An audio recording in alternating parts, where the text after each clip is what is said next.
All right, welcome to the Teaching a Rockstar podcast. And on today's episode, we have Dr. Kristopher Wallaert. What I love about this guy, you know what? Here's what most of us do, including myself. This is what I do. I'm trying to impact how we can best serve our teachers and best serve our kids from within the framework of the system that we're given.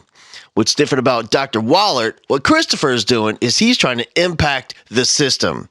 And I love it. And I think this is my favorite part. Like, he's in the classroom. He's not sitting in a fancy central office position. He's in the classroom every day. In the trenches with kids. So he knows, like, he gets it. And from that position, he is impacting what we do politically, governmentally, and I love it. Here we go. Teaching a Rockstar podcast. Dr. Kristopher Wallaert. Let's do this. This is the Teach Like a Rockstar podcast with Hal Bowman. All right, before we get this party started, here is a quick word from Boston Scally Company. I have found the absolute best caps on the internet at bostonscally.com. The Boston Scally Company is the online purveyor of caps with the most attitude. Some people refer to them as a flat cap or a Gatsby or an Ivy cap, but the cap everyone is really looking for is the traditional Boston Scally cap. Founded by the son of a lifelong educator, the Boston Scally Company designs and sells caps that capture the unique culture of the Boston people with an authentic style that is filled with blue-collar sarcasm, rugged integrity, and a truckload of attitude. Pick up the authentic Boston Scally cap at bostonscally.com.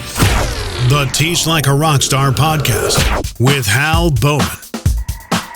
And hey, man, let me tell you. So anytime I see like an interest. So Houston was one of those places where, like outside the oil industry, none of us have a really good reason why we live here, but there's millions of us, and because there's like heat, mosquitoes, and hurricanes, and all that stuff. So anytime I see like a beautiful name of a city, I'll look it up. So I saw where you live, and which is a beautiful name for a city, and I looked it up, and I saw like fields of dirt, man.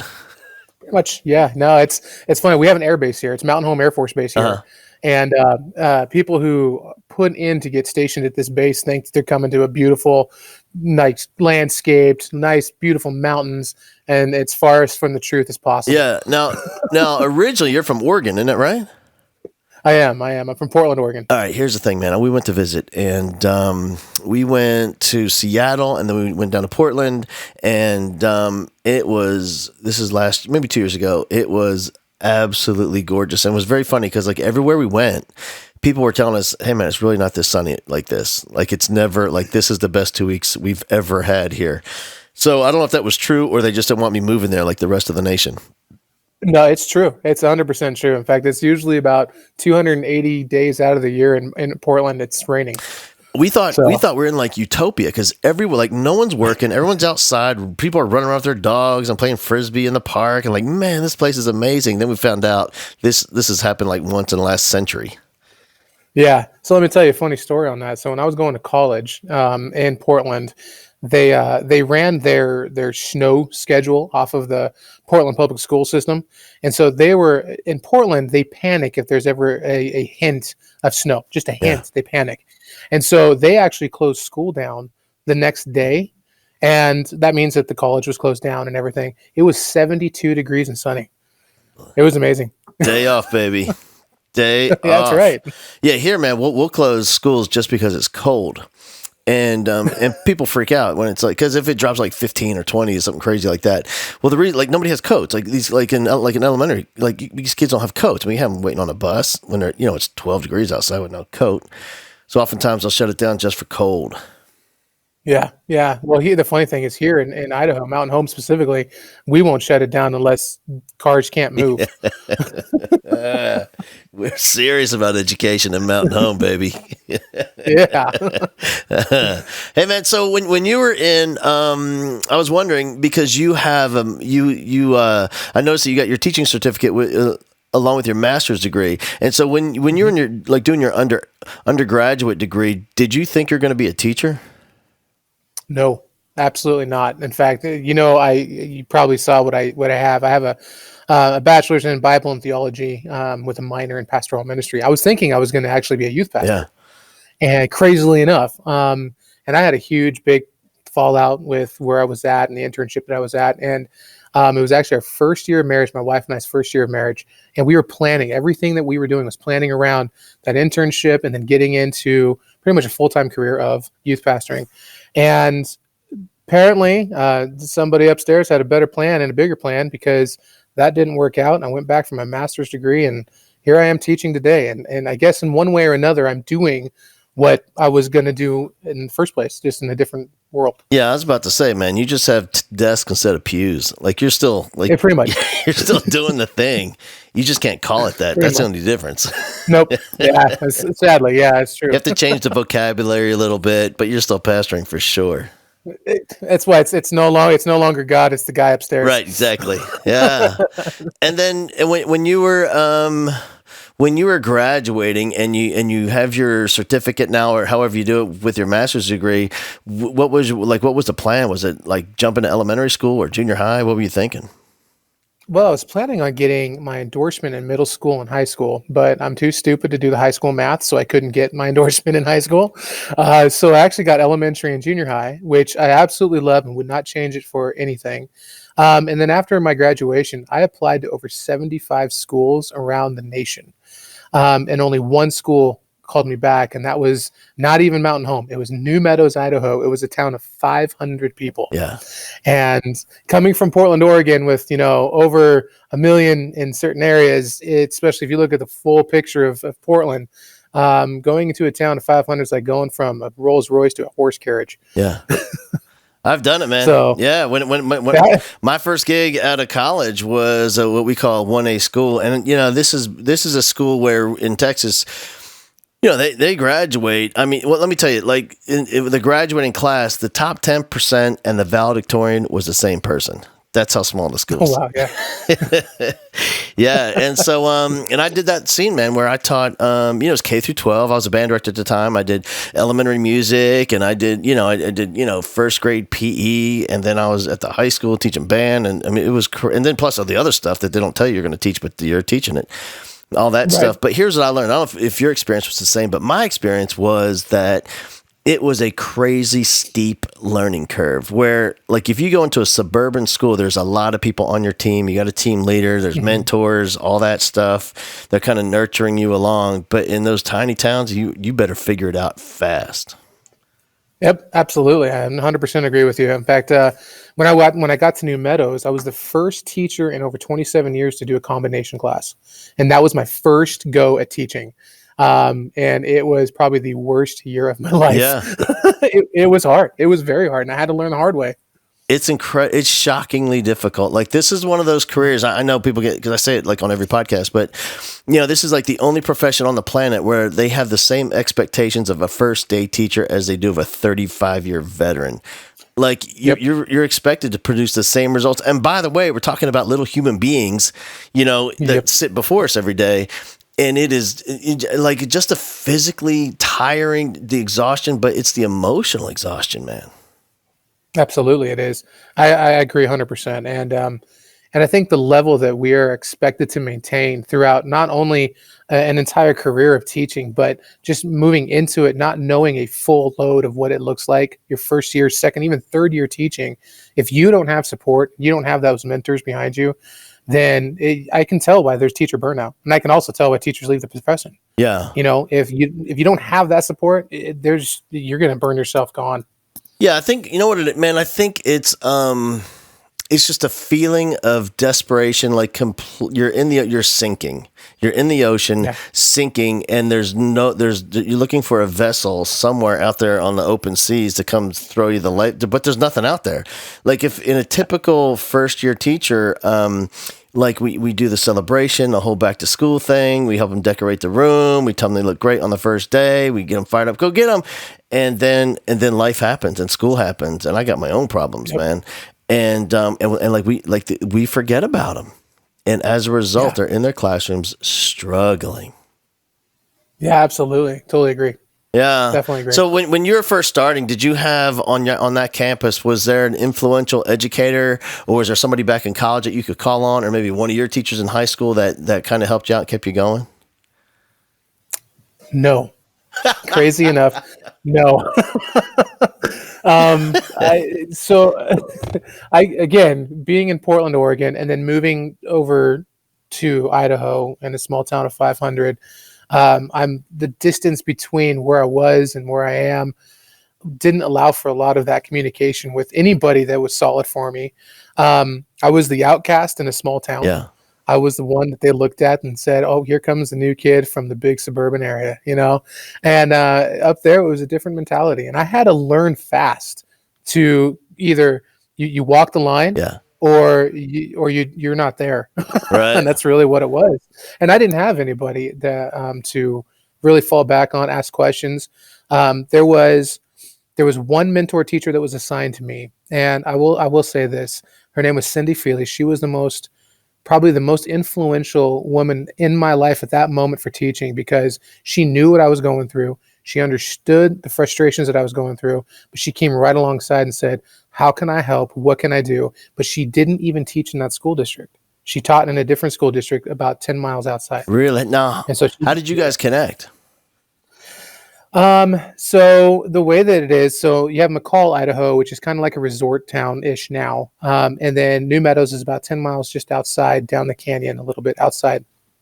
And so the superintendent and the principal, who was the same person at the same time, Of course. they knew that I needed a mentor, because in Idaho, it is a requirement code that new teachers actually have mentor teachers in the profession. And so they reached out to the McCall school district, and Cindy kind of pretty much said, "Yeah, I'll do it." She's a phenomenal lady. I actually still talk with her on Facebook, and she's really cool. I actually appreciate her a lot. Yeah. I think my experience from my little town that I went to, it was so different. And I think it's because, I haven't really thought about this, but here's what I think. It was very accepting and very loving and very nurturing. And I think it's because they have this group of teachers that have been teaching there for 30 and 40. We had teachers to over 40 years. Like, they went to school there. They married their high school sweetheart. They both teach there now. A lot of those. And I remember being there, and one of those gentlemen, he was an older gentleman, and he taught ag, and he told me that that they were going to take care of me, because they knew that I wasn't going to be there long, and I was going to go somewhere else, and they wanted me to do a good job where I was going to go next. And I said, "What do you mean I'm leaving?" He goes, "Everybody leaves here if you're not from here." And he also said, "Because you're not married.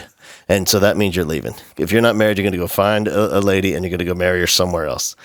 And it turned out to be true. And but they were just really accepting, and just let me make mistakes and weren't mad at me, and it wasn't a bad deal, man. That sounds like a great deal, to be honest with you. Yeah. I wish I had that. Right. And how long did you teach there? 1 year. And that's pretty much all I wanted to teach there, to be honest. And done. Yep. Yeah. Yep. And then you found this gig? All right, I'm going to try to make a long story short as possible. So when I was up there, yeah, exactly. So when I was up there, it was a really rough time. And during my spring break up there, I started applying for different schools again, right? Yeah. I actually came down to Mountain Home for an interview, and during spring break, and then I drove back up to New Meadows. I didn't hear anything. Finally, right about near the end of that school year, they said, "Sorry, we filled the position." I'm like, "All right, I understand. That's great." I walked into the principal's office there, and I said, "Even if you did ask me back, which I know you're not going to, I don't want to come back. So I appreciate the time that you let me be here." It was at that moment that my wife and I became homeless. Yeah. We became jobless, and she was pregnant with our first child. And so This is not the plan. No, not at all. Excuse me. So for an entire year, our summer, I should say, we kind of slept on couches, and we went to my parents' house in Portland for about 2-3 weeks. The whole time I'm trying to apply for different schools and try to find another job. After that, we drove down to her family's house down to California, and we stayed there for 3 weeks. And I actually got a phone call from 2 places in Idaho and 1 place in North Carolina. And I had phone interviews for them all. Yeah. And I was offered 2 positions. I was offered a position in Twin Falls, which is just a little couple hop, skip, and a jump from here, and another place in Burley, Idaho. I didn't feel qualified because being my second year teaching, I didn't feel qualified for Twin Falls, so I said no to that. We drove back to Idaho, and for the first time, drove over to Burley. And I went, this is another New Meadows. This is exactly what I feel. This is another New Meadows. Went to the school. People were awesome. Really appreciated them. They were kind, very accepting of us. And then this was about 3 weeks before school started. My wife and I had to find a house to live in. Yeah. And so we are in Burley finding a house to live in. And the only house that was available was a house where someone died and they're renovating. So we drive back to Nampa, which is just north of here. That's where my sister's living, and we stayed with them for a while. And just both of us are like, this just sucks. This really sucks. I mean, yeah, this is a job and it's a place that we need to go, and we got to kind of move with where we're at. We're like, this is not what we were hoping for. A week before school started, I got a phone call from Mountain Home School District, and they said, we got a job for you. It's in second grade. And I said, no. Right. I know my limits, and that's too low for me. I know my limits. And they're all like, but I'll be honest with you, I really want to be in Mountain Home. Yeah. I do. That's where I want to be. And so they hung up the phone and said, before they hung up the phone, they were all like, let me talk to somebody. We'll give you a call back. They called me back about 10 minutes later, and they said, we have a fifth grade job if you want it. I said, book it. I'm there. I'll see you in about 40 minutes to come sign the papers. And I've been here ever since, and I love it. And I wouldn't change anything. I love this place. Yeah. For you, man. And by the way, before I move on, at this point in your life, you should have called me, because you could have walked into just about any Texas school district with a tie on and been teaching that day. Walk in with your resume at 8, we'd had you teaching by 10. And awesome. There's just so many job openings, man. But hey, listen. So what? I know this is hard to put, and you're not. It's not. Won't hurt anybody's feelings or anything. It's just schools are very different. But in terms of culture, what was the difference between where you are now and those other places that you visited, and other schools that you've seen? That's a great question. So the first school up in New Meadows, the culture was everybody knew each other, and you were that close, and everybody was that close, unless you were the outsider. And the moment you were the outsider, you weren't accepted into that circle of people unless you've been there for years and years and years. Yeah. So the culture was really hard to kind of like shift into. What I love about Mountain Home is that we have such a diverse people here, because we have an Air Force base. We have Singaporeans that come in from Singapore and that's stationed here. We have a lot of Hispanic youth that are here. We're very diverse. And it's really cool, because you have to learn to work in diversity in this school. And there is you can't have cliques. There's no cliques. And if there is a clique, you're quickly called out on it. Yeah. And it's like, no. We have to be here as one, as a unit, to work with these amazing students that we have in a culture that's accepting and loving and caring, because of how much diversity there is. That's the only way it could possibly work. Yeah, absolutely. Yeah. It's interesting, man. Oftentimes it feels like a campus has to sometimes be put in really extreme situations to find that culture that is the best for everyone: kids, parents, teachers, community. Whether we've seen it here on the Gulf Coast in Texas with hurricanes, just demolishing schools, and tornadoes in Oklahoma, and poverty in Kentucky, and all the schools I visit. Oftentimes, man, those extreme circumstances leads to the most loving, compassionate, accepting a sense of culture that you'll find anywhere. Yeah, absolutely, I agree, and I think that also brings that sense of family. Yeah. Man, is that something that you feel like you're able to create in your classroom, because you have kids from all over the planet, and they all end up in Idaho of all the, like, it's somehow all places. The odds of them spinning the globe and just putting the finger on the dot, hitting Idaho, and that's where they all ended up. And when they come into the classroom, man, I'm just wondering, because they're from everywhere, they're all different backgrounds and nationalities and beliefs, and how do you bring them together? You really teach community. You have to teach community and really show. And I tell my students this: I spend more time with you throughout the school year than I do with my own kids, because I'm here a lot. I'm here with them. I'm with them throughout the entire day. And I spend a lot of time. So I look at them and say, you're my kids. You're my family. I don't care where you come from. I don't care. I don't care where you, what the color of your skin is. I don't care what your ethnicity is. I don't care none of that. I care that you're in my classroom and that you're my kids. And I will love you until I see you graduate, until I see you being a successful, awesome person in life. And I will never leave your side, because the moment you walk in my room, you are my family for life. And when I think kids see I hope to see my genuineness in what I'm saying to them, I really hope that they feel that connection. And I'll treat them like I treat my own kids. I have a 6-year-old, soon to be 7-year-old at home. And she's amazing. She's my savant. I call her my savant. And she challenges me every day. And I've learned that as my kids are growing up, I start to see my own kids show up in my classroom through other kids. And I go like, oh my gosh, you're just like my daughter. Yeah. It's like, holy cow, you're just like my son. I mean, and it makes, again, it's that family feel. But if those kids don't find a sense of community inside of that classroom, then they're going to be alone, they're going to be separated, and they're going to feel like, why am I here? Yeah. You've got to give them a reason to be there. And I think community is how you do that. Man, it's everything. One of the interesting things that occurs with me around the nation, I'm doing my speaking thing, and I'm at schools and doing my conferences at hotels and all that. And, it never fails. At some point in the break, some teacher is going to come up and say, can I ask you a question?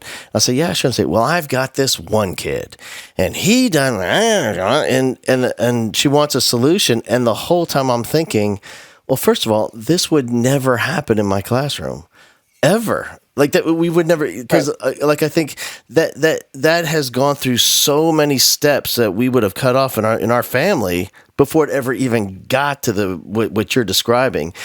And the difference is, with that, a typical classroom, that traditional classroom model from the 70s, that rules-based classroom, be on time, don't talk, sit down, do your work, don't make mistakes, that whole thing, like the kids are going to break rules because that's what kids do. They're supposed to break rules. That's the right of a child, man. It's fun to break rules.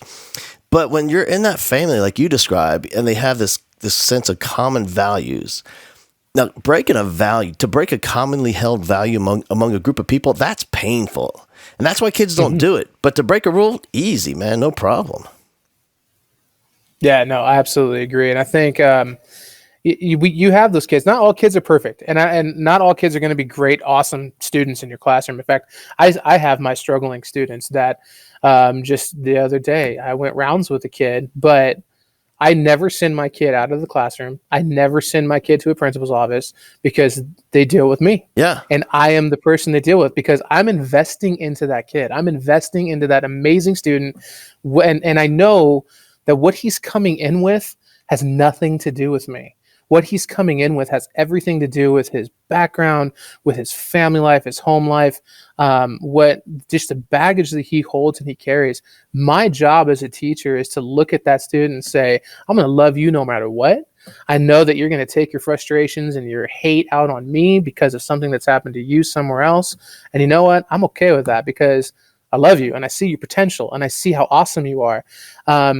In fact, this student of mine and I, when we went rounds, I looked right at him like, you're going to be an amazing lawyer someday because you are an awesome arguer. Yeah. You can argue to nobody's end. And he looks at me and goes like, I don't want to be a lawyer. I said, man, that's just incredible. The fact, like those kids that argue relentlessly, in my class, I'm good with that because I'm going to love them relentlessly. And just an example that you talk about of treating the kids in the classroom just like your ones at home. I'm not sending you to the office just like when at my house. I'm not sending when my daughter misbehaved, I'm not sending her next door to Mr. Harrison. Go next door. Mr. Harrison's going to handle this. Like I would never do that. Just like we don't do that in our classroom, man. It's like, I'm not sending them out. You're not going anywhere. No, I'm not running you up. Go sit down so I can change your life. Here we go. And I want them to feel that. And I think and that's why I tell teachers when those kids are acting out, like I really want them to reprogram this in such a way that that's a good sign. Because like that's a big first step. When kids are acting out, man, that is the first step of them testing you to see if you really are going to love them relentlessly. And I'm up for that test. I'm ready for it. Let's do this. Yeah, absolutely. I agree. And when you see those kids actually push those limits and you push those lines, I also see them. There's a part of me that just sees them crying out because they're hurting. Yeah. And because students that don't act out are students that kind of have it together. But the students that are acting out are the ones that are hurting on the inside, but they don't know why. And they haven't figured out how to manage what that feeling on the inside. And so that's our job. Yeah, our job is to teach math, reading, and writing. That's great. But I think in the 21st century of teaching, our job is even beyond that. It's helping students be able to connect with who they are, understand how they're feeling, work through those emotions, and help them become just awesome all-stars in life. Yeah. And that's where we're at. Man, we were talking about this the other day with a group of principals, and I was telling them, man, there's never been a time in human history where you could really figure out a way today to make a living at whatever you're passionate about. Like, it doesn't even matter. I have two kids in my neighborhood. Like, one kid's a YouTuber. One kid plays games online. Like, people pay to watch him play games. He just plays games. If people pay $1 to watch him. It makes tens of thousands of dollars a day from people around the world watching them play games. Like this really is a time where it's so, yeah, I want to put some knowledge into the kid's noggin for sure. I want him to have some skills, definitely. But even more than that, I want this kid just to be an extraordinary person of exceptional character that can go and figure out how to make a living, making a difference in the lives of other people by following their passion. Absolutely. I think it's one of the things that right now I'm struggling with in our current public education system is the lack of the pursuit of passions. Yeah. I mean, you're 100% right. Is we have kids that are able to do almost anything in this world because of their passions, and it's open door, it's open season on anything. Yeah.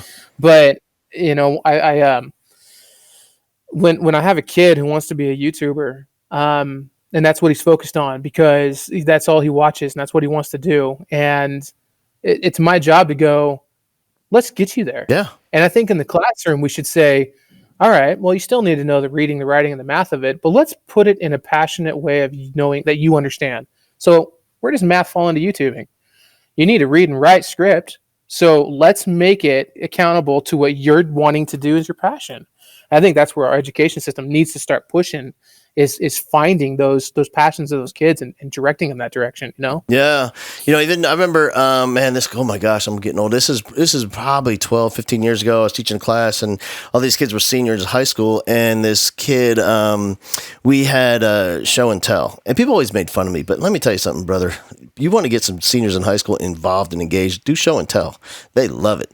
And he brought a guitar and he's like, well, I've been learning how to play guitar. I've been trying to learn how to sing and play guitar. And he goes, so I'm going to do it. I'm like, I'm just like, ugh, this isn't going to go well.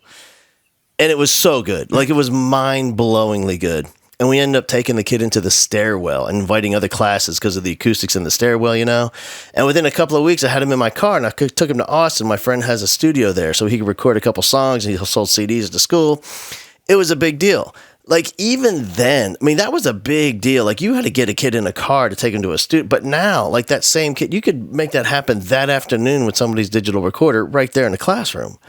Like, there's opportunities everywhere. And for a kid that says, I want to be a YouTuber, great. Let's get started. Let's make a documentary starting today about how to become a YouTuber. You're the star. Like, let's do this, And we're going to document this whole thing on how you got to be a YouTuber starting today. Absolutely.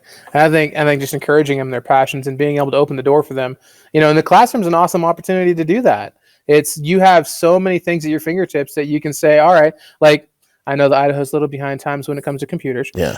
But we have computers and we actually 1-to-1 here, and each one of our kids has Chromebooks and they can do everything on that. And why not open the door for them to see the potential right at their fingertips? And instead of education being something I have to go to, it becomes something, I can't wait to record another episode, and that's where they're at. And here's the crazy part about this. This is the part that really bothers me. Man, I'm starting to sweat and getting fired up now.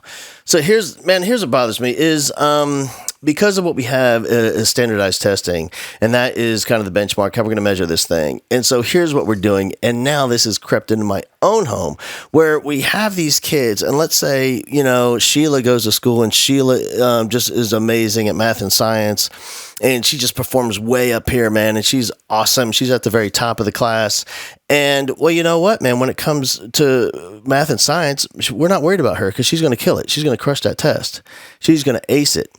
So we know what we do. We didn't pay attention to her. She loves that stuff, and we're not paying attention because all the resources are going to this kid down at the bottom who is barely scraping by in math.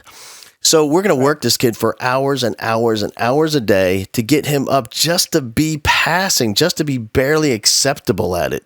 And so here's what we've learned now is Sheila at the top, she's falling down because we're not paying attention to her. Instead of, pushing her for more, she's falling down because she's not getting any resources and no help. And this kid at the bottom came up just to barely pass. And what we're ending up is this whole generation of kids in the middle, like this mediocre a group of kids where no one, and now what have they learned? Like when you have a passion, I guess don't follow it, don't get extra support. And when you struggle at something, work really hard at something you hate doing just to be mediocre. Man, it's ridiculous. 100% agree with you on that. That's one of my pet peeves is standardized testing. And every single time, I'm sure you were in the classroom when standardized testing was this thing, and it still is. And, every year I get on my blog and I just smash it. And I'm all like, I'm tired of standardized testing. We tell these kids to be individuals. We tell these kids to be individualistic in their thinking and to be special and be all that. But then we standardize them. Yeah. It's like everybody has to be at this level. Why? Why does everybody have to be at this level? Yeah. You're gonna have your math geniuses and gurus, and they're gonna go do amazing math genius things, as they should. And you're gonna have exactly. They're gonna do it anyway. But you also have your readers, and you got your readers and writers that they're gonna be journalists, they're gonna be authors, and they can't do math. Their life depended on it, and that's okay. Yeah, it's not they're not gonna go into a field that they know they're gonna struggle in, and if they do, it's because they want the challenge. Give them the challenge, but don't expect them at this level when they struggle with it already. You kill joy doing that. Man, I think I think it's shocking. And I tell people this all the time, but they just don't know that just people walking around in normal careers, not just education stuff, but they would be shocked if they saw what was required of kids in the 6th grade, 8th grade, 9th, 10th grade in math. There's no way. If you haven't been in math class in the last 5 years, you couldn't pass it. There's no way you could pass it. It wouldn't even look like math to you. Yep, that's absolutely true. In fact, it's funny because I remember a 6th grade student came to me, and I was looking over the homework with them. I was trying to help them out as best as I could, and they were doing proofs. Yeah. And I'm like, I did that my sophomore year of high school. Right. You're doing this in your 6th grade? Like, come on. I hated proofs. Still hate proofs. I think it's pointless in my opinion. Yeah. But anyway, but they're doing it at a younger and younger age. Granted, maybe they're growing in concepts of math that I'm unaware of, but why? Exactly. Why? Yeah. I don't know, dude. Here's the ridiculous part in me. In the class, I hate all that stuff, but here's where I get caught up. I'm competitive. And if we're taking that test, you know what I mean? And if it's me and I've got a hallway full of the same teachers in the same department and we're all taking that test, I'm going to win. There is no way my kids aren't going to kill that thing. As much as I hate it, I love the competition of it. And it's such and I get embarrassed about it because I hate that I do that, but I don't know. We do it in a fun way. We get fired up, man. We have pep rallies in our own little classroom. We high five and we get psyched for this thing. But maybe that's a better way to handle it. Just getting fired up as a competition rather than representation of who we are, or whatever that is. Yeah, no, you make a very good point. When you get kids involved and you get kids psyched up about something, they're going to buy in. Yeah. Because when they see the excitement in you, they're going to get excited in themselves. Like, oh, we got this. And when you give them those incentives, they're all like, yep, it's ours. It's ours to take. It's ours to win. Yeah. And you're right. I think when I look down the hallways where I'm working, it's my kids have got this, and we got it we got it in the bag, But I think what's disappointing is when you have that high expectation, those kids are all like, I didn't make it. Yeah. Hey, Wallaert, I didn't do well. I didn't make it. And you see in their face, it's like, man, I got hyped up and I just didn't do well, you know? And you get to turn around and be like, it's okay because the test really means nothing to you. Yeah. We're just fired up as a team. You know? Right. Yeah, pretty much. Right. Yeah, man. It's, man, here's the thing. And then, that's the sad part about this thing is, I know this is a real struggle in some of the smaller schools where these kids will do really well academically on their own in their classes. And then they just get crushed on the test. And it's, man, that's hard to explain. I mean, how can a kid get A's and B's the whole way through and not be able to, pass this thing? Right. And I also think you look at kids who have test anxiety, and it's a real thing. Real thing, brother. Test anxiety.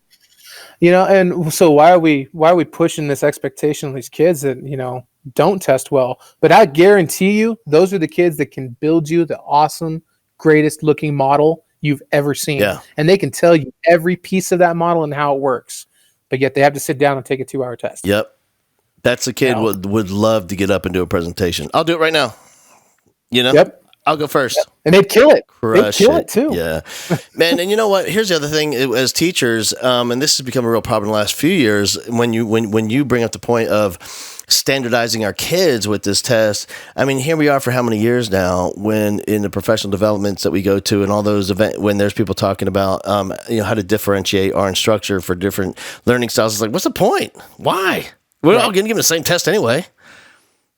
Yeah, no, it's a frustration like no other. And I honestly, I don't know a way around it. I mean, the only way you can go around it is by completely changing how you collect data. I was talking with someone the other day and I said, you just need to get rid of the standardized test. Just get rid of it. In fact, I believe it was Singapore.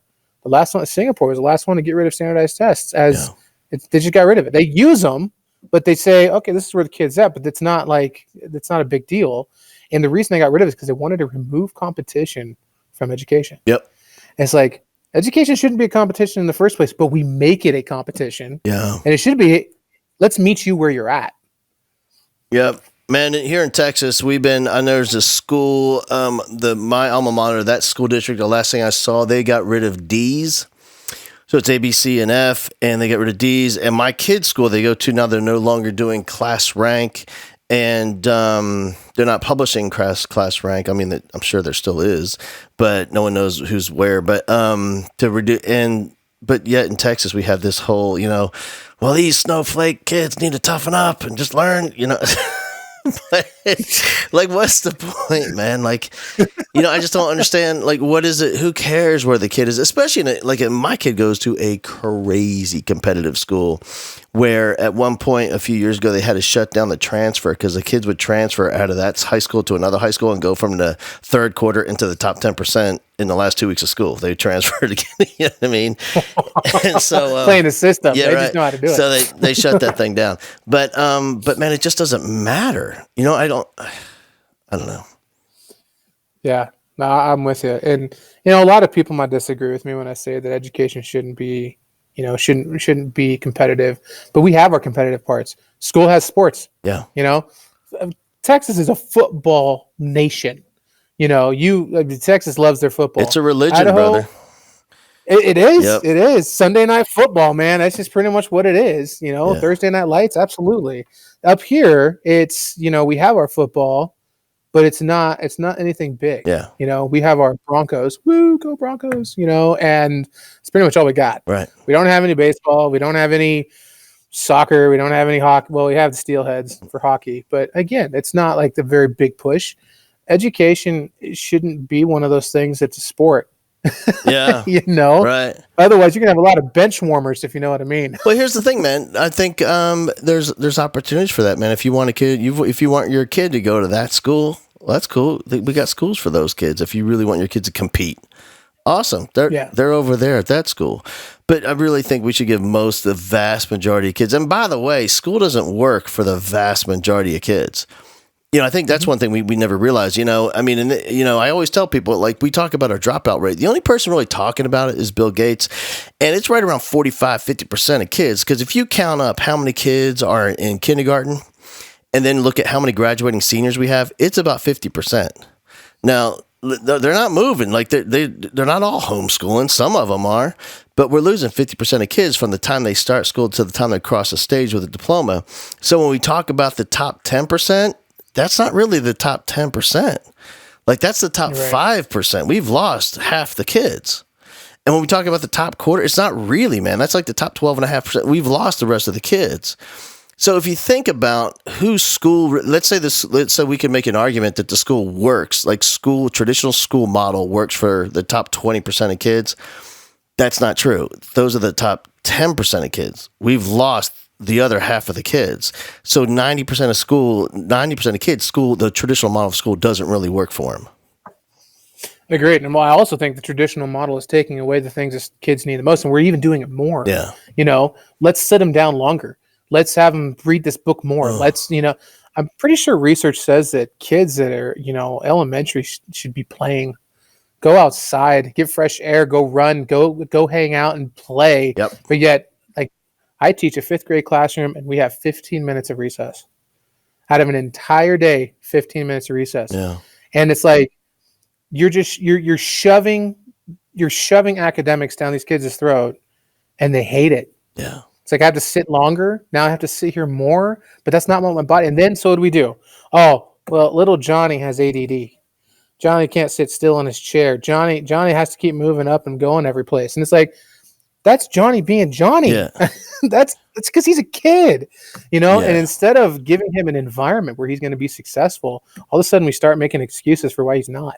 Man, well, it depends what you believe, but in the way I believe, there's millions of years in Johnny's DNA wound up in the double helix of his genetic code that wants him to run and play and push and shove and jump and splash, and throw stuff. I mean, that's part of being a kid, and especially a young boy cooped up. And then you coop him up in a cage all day, make him stare at the back of some kid's head sitting in front of him. Oh my gosh. It's a bad plan, man. Oh, that's chaos waiting to happen.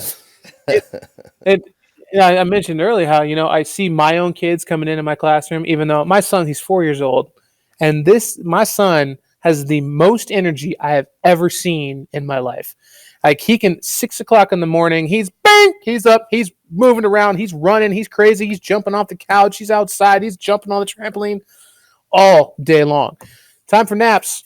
He won't nap. Nah. He won't even sleep. Nope. He'll go in there. He'll do his quiet time. He'll maybe cut out some cool stuff, do some art, do some creative things. The moment quiet time's over, he's out jumping on the couch. I mean, this kid goes. Yeah.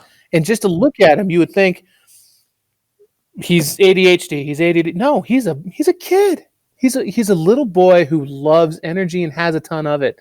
And we need to provide those environments for them to be able to just release those energy, but it doesn't go away. It doesn't go away. I mean, you have a lot of issues in junior high schools because you're starting to get into that. All right, we're passing time and now you have classes and you have 5 minutes to get to the next class, but 5 minutes is not enough time for kids to be able to just be them. Yeah. They're still kids.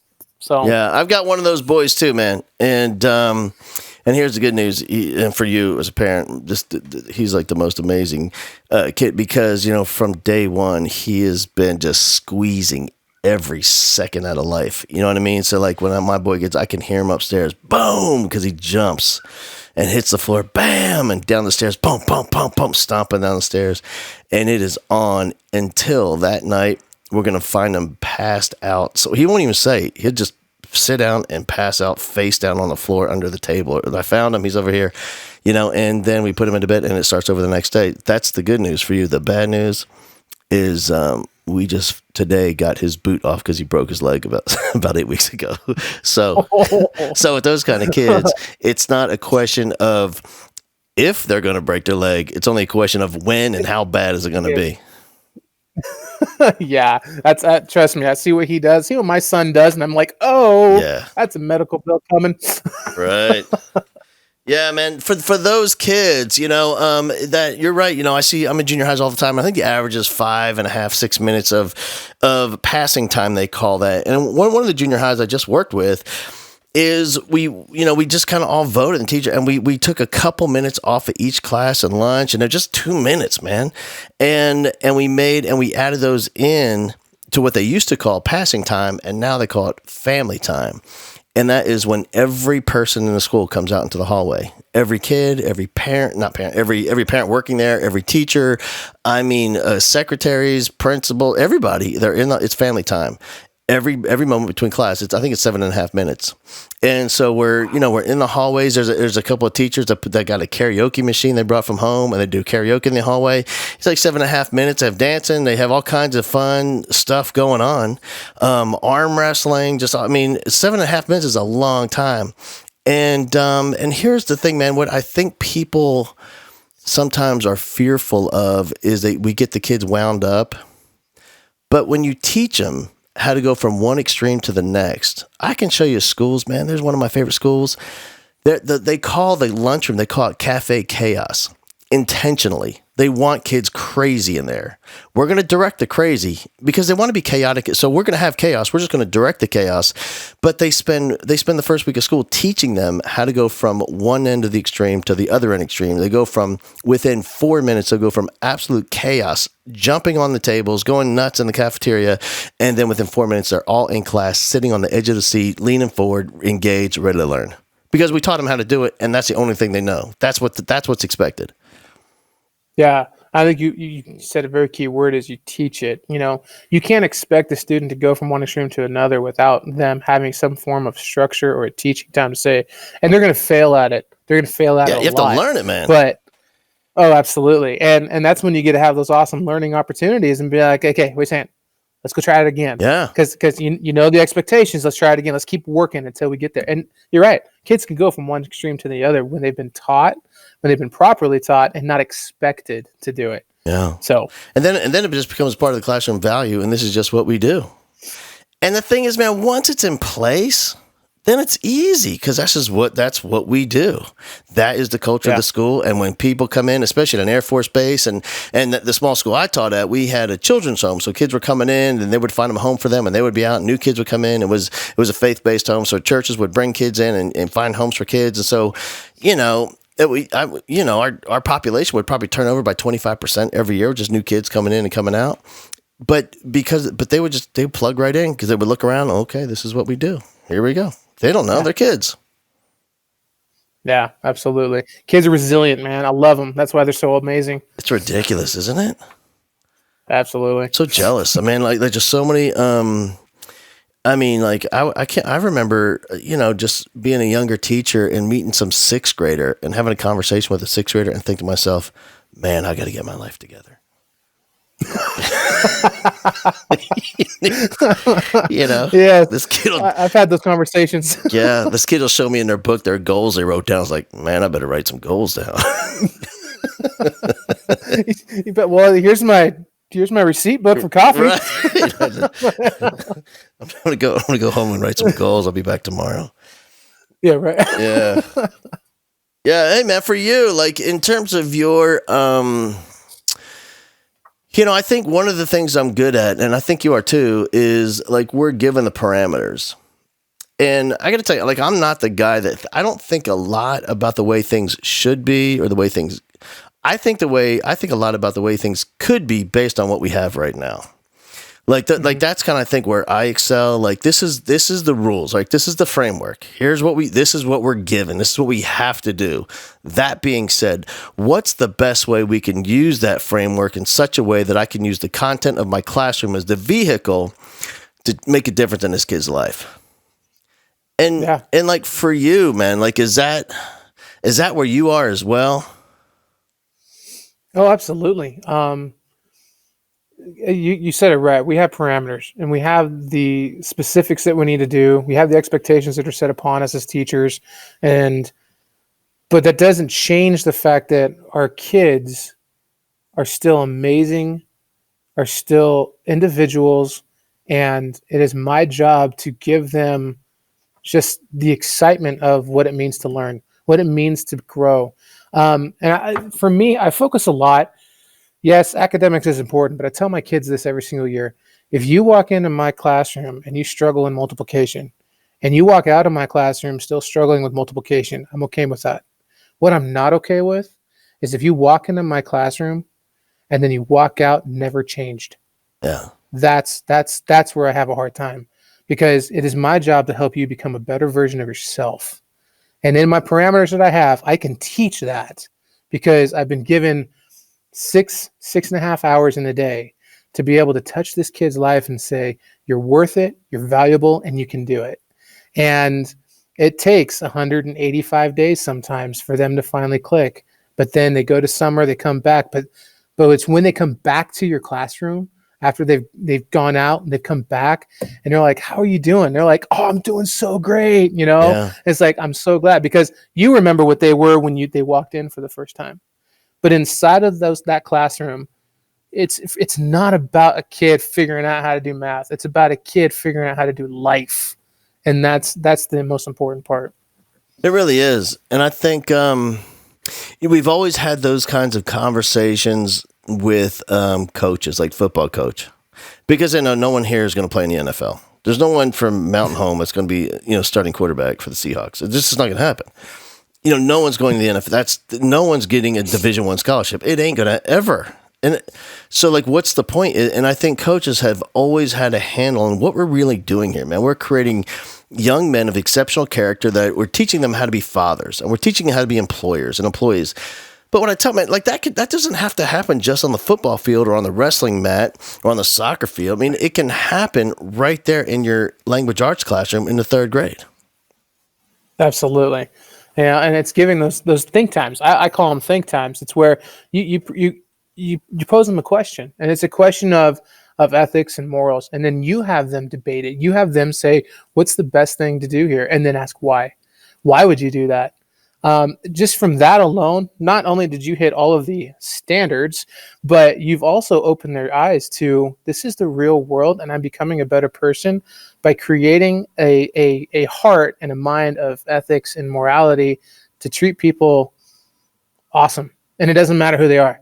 And I know, so Ellen DeGeneres just came out with her awesome, I don't know if you saw it or not, but Ellen DeGeneres just came out with her awesome thing where she was ridiculed for sitting next to George Bush at the Cowboys game. Yeah. Right.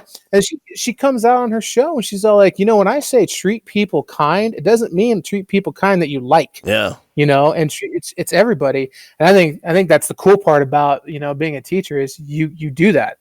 You do that. You're forced to do that because, you're going to have some really frustrating kids in your classroom, but you still treat them with respect. You treat them with honor. You treat them with love. You treat them with everything. It doesn't matter how difficult they be, because they're amazing and awesome people.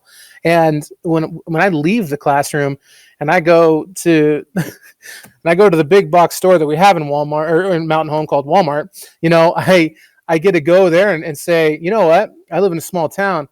That guy's awesome. Yeah. That guy's awesome, and I live it. And when students see that, I think that's so huge. It's important that they see their teacher living what they're preaching and what they're teaching inside the classroom. Man, here it is.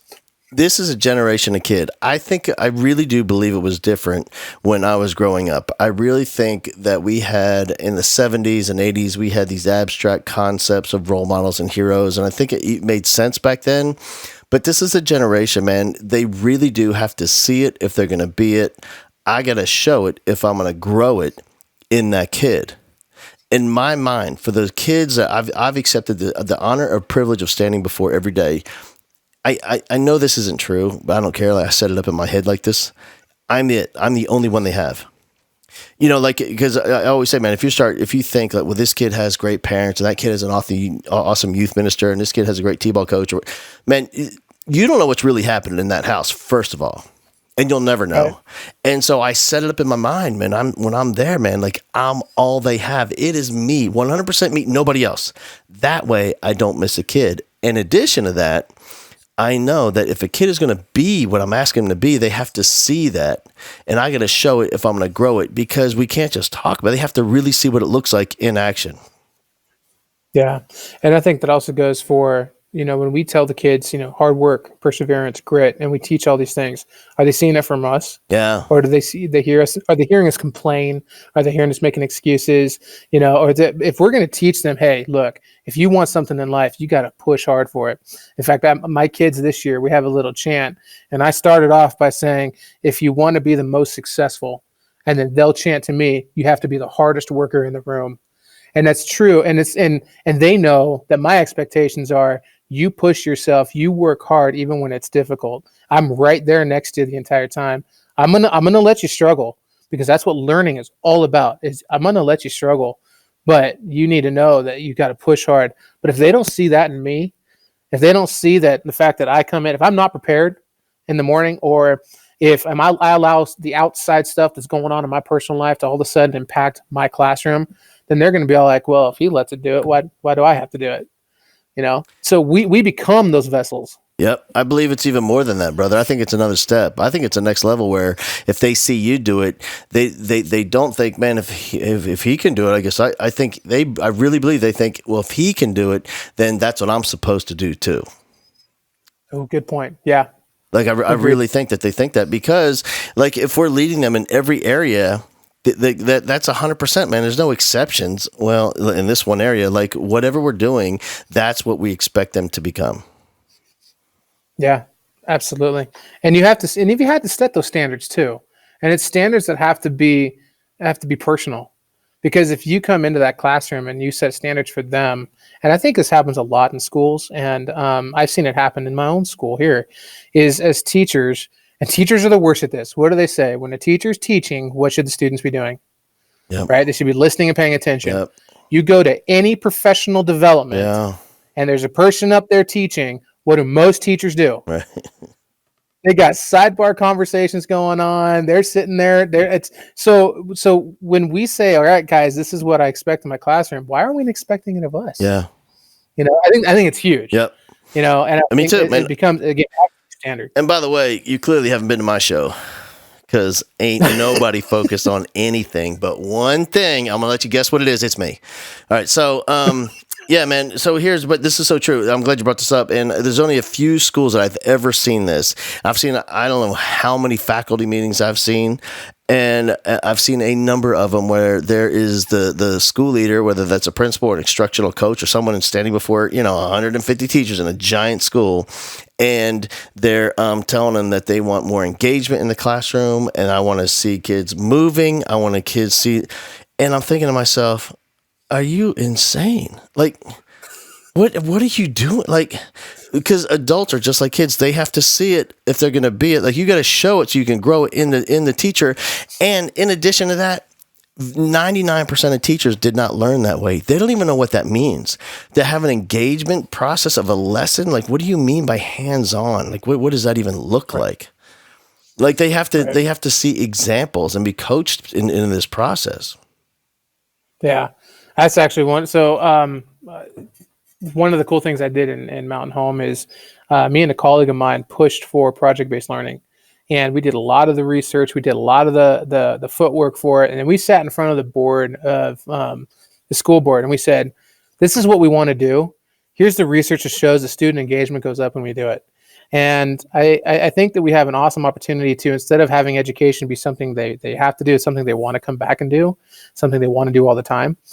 Our first year, we had so many amazing positive things happen with kids that we had parents calling us, what are you doing? Yeah. My kid wants to come to school all of a sudden. But it was because we no longer were the ones that were in front of the room. We were no longer the ones that had to do all the wah, wah, wah. It was the kids that were engaged in figuring out real world life problems hands-on. Sure. They were engaged. It's awesome. It's so cool to watch them do it too. Man, other than that, I had a podcast with Jennifer Science from On Ramps here in Texas, and it was like, we talked just briefly. I wish we talked more about it now, looking back on it, but we just talked briefly, making that distinction between, like, what are you doing? Are you teaching or are you talking? Because those are two very different things. Because a lot of times when you pass by a classroom, they're talking. Doesn't mean they're teaching. Yep. That's true. And I think that's where reflection comes in. If I think a good teacher is one that at the end of the day doesn't go, oh, thank God it's done, I can go home, goes, what went well, what was difficult, and what can I do better next time? Yeah. Because I know that these 4 table groups over here were not in it. So what am I going to do next time to help them get in it so that they don't miss out on what we were doing? Yeah. Man, I just don't think we have enough focus on it. I almost said we don't have enough time, but I really do. If we made it a priority and really made it a focus, we definitely would have time And that is just having those simple conversations. I always say it's most effective. It's easier to be self-aware and honest in a group of other people, and just coming together at the end of the day, 3 or 4 teachers in the hallway just for 2 or 3 minutes, and reflecting on the day and talking about successes, talking about challenges. What can I improve on? What was I great at?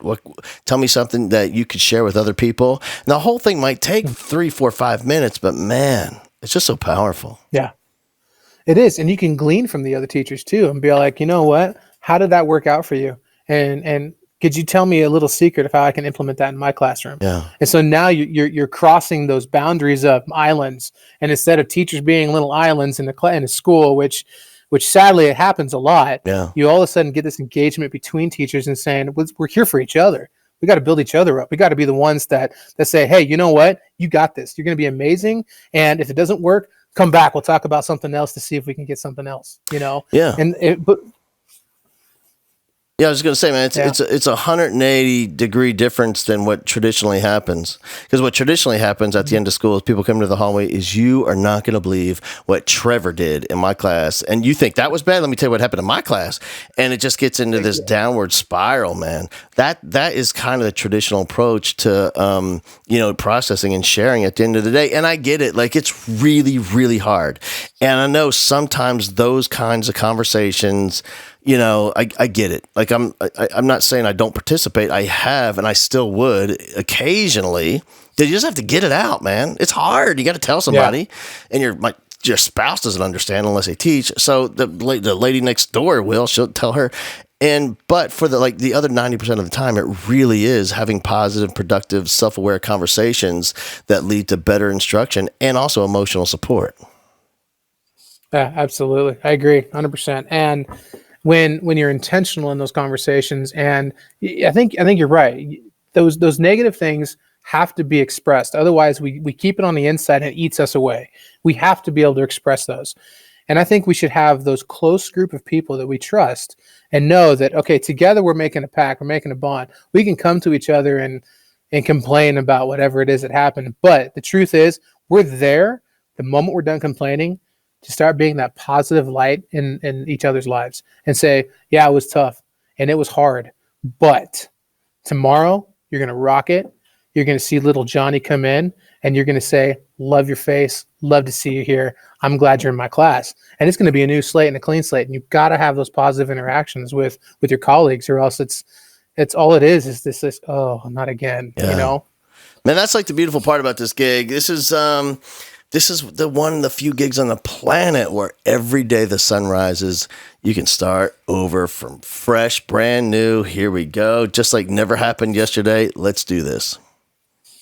Absolutely. And you teach your kids that too, like just yesterday, you asked me how my day was yesterday. I would have been like, it was horrible. It was not fun at all. Right. And I ended the day, before the bell rang, I said, guys, I'm going to be real with you. Today sucked. It really did. You were off task. We had a hard time controlling our conversations and being on task with what we needed to do. And it was rough. But you know what? Tomorrow's a new day. And tomorrow we're going to be better. Yeah. And I kid you not, my kids walked in today. They were on it. Yep. And they were just focused and they were amazing. You're going to have your bad days. Yeah. But every day is a new one. And, I think just owning it, man, like it's such a powerful thing to express to kids. Hey, listen, hey, family, let me talk to you before we get started with today's lesson. Let's talk about what happened yesterday. What happened yesterday is your conversations were really loud and I was yelling, but you couldn't hear me because you were so loud and you were yelling at me or yelling at each other. And I knocked over my water and went across the table and everything's wet. And then the bell rang and you ran out the door.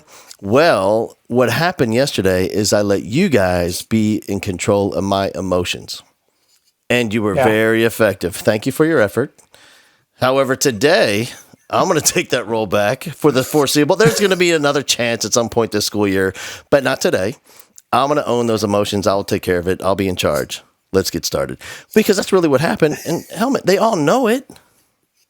Yeah, no, absolutely. And I think another huge, powerful thing is apologizing in front of your class. Yeah. When you know you made a mistake to your kids and you messed up somewhere, I think it is so valuable to be up in front, and it's humbling. I mean, you got 30 different kids looking at you, which gets 60 eyeballs looking at you, and you go, I messed up, guys, and it's my fault. I probably flew off the handle when I shouldn't have. I should have kept myself in check, and I didn't. And it's not you. It's me and my lack of control. And for that, I apologize, and I'm going to work to be better. And when the kids see that genuineness inside of you, inside of a teacher, they're more willing to buy into whatever you're going to say because they know you care and they know that you're working to better yourself. Yeah. It's crazy effective. Yeah, definitely. You know what, man? I was thinking, my first year I had, I forget what it was. I can't remember the situation, of course, but it was at the end of the day. It was on a Friday, and this kid kept telling, he's trying to leave before the bell, last period of the day. I'm like, no, Mike, but and he's yelling at me, and I'm yelling at him, and he opens the door and just walks off. And then he's like 30 feet away, and a bell rings, and I can't go get. There's too many kids. I'm like, and I was just, and then the other kids in the class were laughing. It was just one of those first year teacher horror stories. And you just feel like an idiot. Man, I just felt so stupid. I was embarrassed and humiliated. I'm so mad. And when I first started in this little town, and I lived by myself, and I didn't know anybody else in the town. So I'm just pacing around in my apartment, just fuming, man. And and that was Friday night and Saturday. I'm just mad. Or Sunday, I'm writing down notes of what I'm going to tell this kid. And you better wait. I'll find you. And I get to school early, and then I'm waiting. I'm waiting at the buses, man. I'm waiting when the buses drop the kid. And here he comes. And he's talking to his friends, and he gets like 20 feet away, and he looks up and he sees me, and he goes, "Bowman, how's it going, man? How was your weekend?" And he like runs up to me and like he wants to like jive, shake it up, a handshake, And I'm like, "Well, hey, man." And he goes, "Hey, man, how's it going, man?" And like it's so apparent this kid has no. I've been mad for like 72 hours. He hadn't even thought about this once since Friday. And then I said, "Hey, man, I want to talk to you about what happened on Friday." "Cool. What happened, man?" And I'm like, "What? You walked out of stormed out of the class and everybody's laughing." "Oh, I'm sorry." Okay. And like you got to learn, man. I think if I was good, I wasn't great at much. I was good at a lot. But one thing I was great at, I think because of those types of situation, I was great at not taking things personally. They're just kids. Yeah. I think it's important that we don't either, especially they're teachers. Just kids. Otherwise, Oh my goodness. Oh, they are. And they're good at pushing buttons. That's what they're supposed to do. They're kids. That's why we have a job. Yeah. Absolutely. It's called job security for a reason. Right. Hey, man, what's next for you? I mean, here you're walking around. You're in Idaho, and you're living in the dirt. You got a doctorate. And you're teaching and doing your thing, man. Is this it, man? Are you going to stay there? Are you thinking about some sort of a leadership position at some point in your career? Well, this is my last semester to get my EDS degree. So I'm actually getting an educational specialist degree in administration. I am currently running for city council in Mountain Home for the political side of things. And November 5th is the voting date on that one. And do they not know you're one of those hippies from Portland? Have they not found out yet? I keep that under wraps. There you go. I keep it under wraps. You keep your Birkenstocks in the closet, man. It's too cold to bring them out here anyway. Right. And honestly, what I would like to do is I'd like to put Idaho on the map for education, but in order to do that, a lot has to change. And so I'm actually putting myself in more positions of leadership and education inside of the state. So once, when I run for city council, I'm doing city council because there's a lot of things I want to see change in my city. I love my city. And I think there's certain things that we're going in a different direction that I don't want to go. And I believe if you want change, you got to be the change. You can't sit there and complain about it. You got to be the change. Yeah. And so that's what I'm doing. And the same thing, I can sit here and complain all day about how education systems are messed up and how things aren't being done right and how standardized testing is horrible. But if I don't put myself in a situation where I can make a positive impact or a difference in that, then all I'm doing is just breathing hot air. So I think for me, in my next step is I'm going to potentially get going for the state superintendent of Idaho. And I want that position where I can have a positive impact on the education, not only in my city, but statewide, and start having those positive impacts with education, how we treat our students, the focus that we should have on our students, and get rid of this need and desire that everything is numbers. We need numbers. I'm like, I'm sorry, that student is not a number. That student is an awesome individual who's going to do amazing things in life. So for me, I want to put myself in a position where I can make a change, make a difference, and instead of being the person that's complaining about it, actually do something about it. It's a long road. Somebody asked me about 2 years ago, what's your 5-year plan, or what's your 10-year plan? And I said, I'm going to sit on the board of education for the president of the United States. I will. Yeah. I will. Keep looking. I will do it because that's who I am. I love it, man. This is, what's interesting is my wife serves in all kinds of leadership positions in school organizations, whether it's, parent guild and PTO and all that stuff. And anytime somebody complains, she asks them what position they would like to volunteer for to make a difference, and they quit complaining. Because people love to complain, but no one really wants to get off the couch and do something. And what I love is when we find somebody who's in, I hate calling it the trenches, but in there with the kids and seeing the struggle of kids and families and what these kids are up against, how hard this thing really is. And it's almost designed, like if you didn't know anything about school and you saw the way we have it set up in a lot of places, it's almost designed for failure for lots of kids. That to see somebody to actually not just want to do something, but take the steps to make it happen so we can prove things for this generation, the leaders of tomorrow who are sitting in our classrooms today. Man, it's just so impressive. I love it, brother. I'm proud of you. Thank you. I appreciate that. Yeah. It's a hard, long road, and a lot of people are all like, yeah, we'll see. But like you, Yeah. I'm a guy that likes challenges. And besides that, who else is working on this? No, ain't nobody. Like it's too big. It's like too hard. Right. This is one of those things that lots of people think about. Very few, if any, actually do something about it. Yeah. Yeah. And no, I came to a consensus to myself one day. I woke up one day and I'm like, look, you have two options in life. You can sit there and run the life that you got, and you can be frustrated and upset that nothing's changing. You can go to school every single year, teach these kids, but complain that they have to do all this. Or you say, I see the problems here, and I'm going to be a problem solver. And that's what I'm going to do. Yeah. One of the number one things I see problems in our education system is people making choices in education that have no idea what education's like. Yeah. And I seriously believe that education should be a bottom up, where we should be looking at teachers going, what do you need? What do you know works? And how can we make this more effective overall? Yeah. Otherwise, you have these people up here making these decisions for these people down here, and we're going, are you kidding? Right. That's not going to work. No, I mean, I can't tell you how many states, and even on a federal level, a lot of these people have never even been in a public school. Their children haven't gone to public school. And like they even haven't, she hasn't even stepped foot in a public school.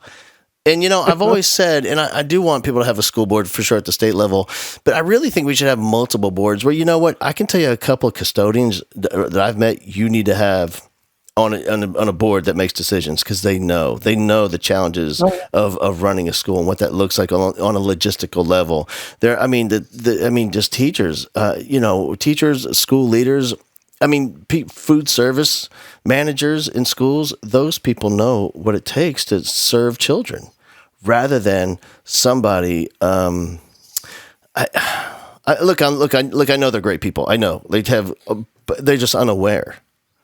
It's as if, this lady running this thing on the federal, she's a billionaire. Like, what if I showed up for her family meeting and said, hey, listen, I'm going to run the finances for your family now? She would freak out because I have no experience doing that. Just like I freaked out when she was going to step in and run education. She has no idea. None. Yeah. It's really bizarre. Absolutely. It's so strange. Absolutely. It is. And actually, so on one of my blog posts, somebody wrote me this really long questionnaire, and it dealt with stuff like this. It dealt with privatized education. It dealt with school choice and all this kind of stuff. And I'm taking my time. Honestly, I'm taking my time because I want to help people understand that the problem really is there should never be a need for school choice. Because honestly, if schools were done properly, every student would be met where they're at, and that they wouldn't have to go, that school doesn't work for me. Granted, I am also going to say there's certain schools, like, people decide to send their kids to different schools for religious purposes, and I'm cool with that. Private institutions are great. I went to a private school growing up, crazy enough. But when you say like, oh, I don't want my kid to go there because it just doesn't meet his needs, that's a problem. Yeah. That's a problem. That's a system problem that needs to be changed, because there should be no schools out there that aren't meeting kids' needs. For sure. It's awesome, man. Hey, listen, dude, I got to run. I appreciate you. Thank you so much for doing this. I can't tell you how happy. I mean, I always say I hate the internet, but what I love about it is I come across amazing people doing amazing stuff, and the fact that you would reach out and spend your time with me, man, I can't thank you enough. Well, I appreciate you, and I love everything you're doing. I love your energy. I think one of my favorite things is how positive and supportive you are. I just love everything about you. So thank you for this opportunity. This has been the Teach Like a Rockstar podcast with Hal Bowman.